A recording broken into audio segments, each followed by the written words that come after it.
Aaron, you know a whole lot about this game. It's the Bears falling to the Falcons 27-24. The Falcons defending their home turf, getting the win here as they move to 5-6. The Bears move to 3-8. Another close, heartbreaking loss for the Chicago Bears. Another tight game that they're in the whole entire time, and then they fall. Falcons get the dub 27-23. Aaron, you were there. Let's start with that. You being there, you're up close, you're personal with these guys.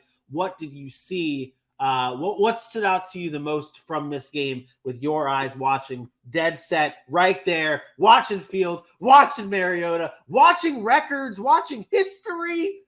What'd you see? Well, number one, shout out to Cordero Patterson for breaking the record on kickoff returns. It's funny because my son, right before he did it, was like, he's going to return. He's going to return one today, and it just so happened he brought right up the middle where all kick returners should go because that's the best place to do it. Everybody likes to get to the outside. He did it the right way. Shout out to Cordero Patterson because that record is something to be held special because let's be honest, guys like Josh Cribbs and Devin Hester and Dante Hall, great return men in this game that have played to have the number one spot there. Percy Harvin when he was at his best. Is saying something. And Cordero Patterson has been a guy who's been a Swiss Army knife. Shout out to him for being a running back, receiver, everything. He's been everything, and he's definitely a special talent. But to me, this game really it was strange because I thought Justin Fields played really well. Like for them, Justin Fields looked really good in this game again.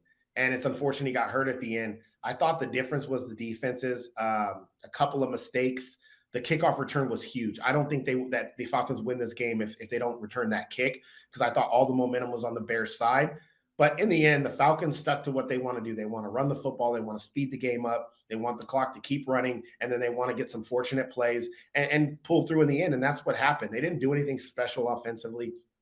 They didn't run the ball particularly well over. I mean, they had good rushing performance, but it wasn't like they dominated in some running game. They turned the ball over. They were just fortunate that the Bears offense kind of sputtered a little towards the end and couldn't get anything going in that second half.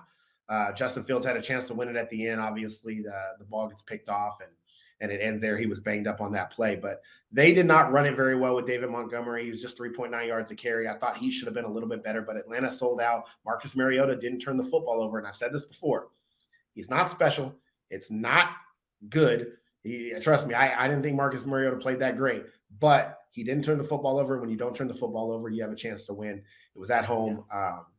Both of these teams are bad football teams, though. I'm going to make that very clear again. And I know that Atlanta has 5 wins, and they've won very similar to what the Patriots have done this year. They run the football, they hope you make mistakes, and then they capitalize on those mistakes, which is great. You can win some games in the NFL that way. But long-term success and sustained success in the playoffs and beyond, it just won't happen, and that's really what we see here. Well, you look at the game statistically from the Falcons' point of view. Two out of 9 on third down, had fewer first downs than the Bears, had fewer total yards than the Bears, more turnovers than the Bears. They possessed the ball less than the Bears and still found the way to win 27-24. Justin Fields did have a great day. 5 straight games now with a passing touchdown and a rushing touchdown that ties for the longest streak in a season in NFL history. And then he also has 5 straight games with a rushing touchdown, tied for the second longest streak by a quarterback in NFL history. But the thing that stands out that we're going to keep an eye on is Justin Fields was carted off at the end of the game. Not like seriously carted off like we're used to, but he was carted off with the shoulder injury. His left shoulder is a problem. And Matt Eberflus came out and said after the game that we will have more news on that Wednesday. So be sure to be dialed into our shows on Wednesday and Thursday for updates and follow us on our social media pages for news regarding the Justin Fields injury.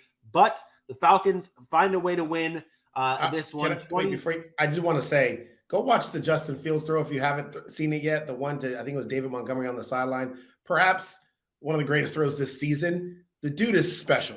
Like, it was his ability, his escapability. Seeing it on TV does not do it justice. I promise you that.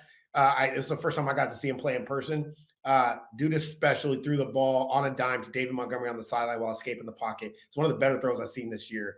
I think people need to start paying attention to Justin Fields because I think it's about to happen over this, next season and a half. I think it's about It's to about happen.